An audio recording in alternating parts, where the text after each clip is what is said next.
حسن الحال رئيس جمعية منتدى محبي وعشاق نادي الرجاء الرياضي.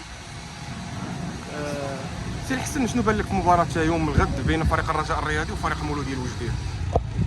كنتمنى من الله ان شاء الله ان فريق الرجاء الرياضي يحقق الانتصار ديالو، هذا هو المتمنيات ديالنا حنا كمدعمين ومساندين لنادي الرجاء الرياضي. الظفر بلقب رقم 13 ان شاء الله باش يكون في النصيب ديالنا ان شاء الله. شنو بان لك يعني من خلال يعني كنتو كجمعية يعني قرب من اللاعبين، شنو بان لك يعني في الاجواء ديال اللاعبين؟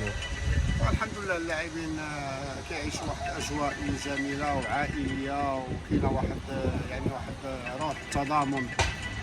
يعني كيصروا على انهم يقدموه لنادي الرجاء الرياضي، وكيتمناو انهم هذا اللقب هذا يحرزوا عليه ان شاء الله ويهديوه لهذه الجماهير الرجاويه كامله. يعني اللاعبين في واحد الكونسونطراسيون اللي الحمد لله جيده، الحمد لله ما عليهم الا يدافعوا ويناضلوا ان شاء الله ويحرزوا هذا اللقب. شنو بان لك في 1500 ورقة اللي تعطات جماهير نادي الرجاء؟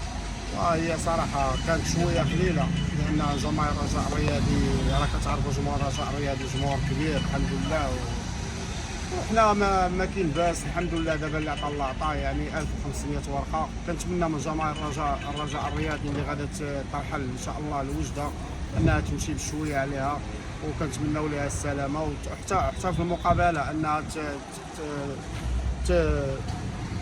تدوز المقابله يعني بواحد الروح رياضيه وباخلاق عاليه، وتعطي واحد الصوره جميله لنادي الرجاء الرياضي. والعوده ديالهم ان شاء الله تكون عوده ان شاء الله اللي يكونوا مبتسمين فيها ان شاء الله، وفرحانين باحراز اللقب ان شاء الله. يكونوا جايين فرحانين بانهم راه حرزوا اللقب ويجيو بشويه عليهم، والسلامه ان شاء الله هي الاولى. سي الحسن، في الاخير يعني شنو بان لك في التنافس اللي كاين بين فريق الرجاء الرياضي وبين الجيش الملكي منذ بدايه البطوله؟ يعني حنا بعد دوره من نهايه البطوله. بصراحه هو كانت واحد المنافسه اللي كان فيها واحد التشويق وواحد كانت واحد الجديه، كل واحد كيقلب على انه يكون هو الاول ويحرز الصف الاول ويحرز اللقب.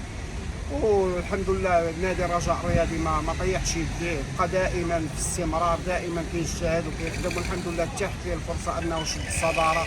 فكنتمنى من الله انه يحافظ عليها اليوم، لان بقات عنده هذه المقابله اللي حاسمه، مقابله مصيريه ولا شيء فيها سوى انتصار باش يفرحوا هذه الجماهير ان شاء الله.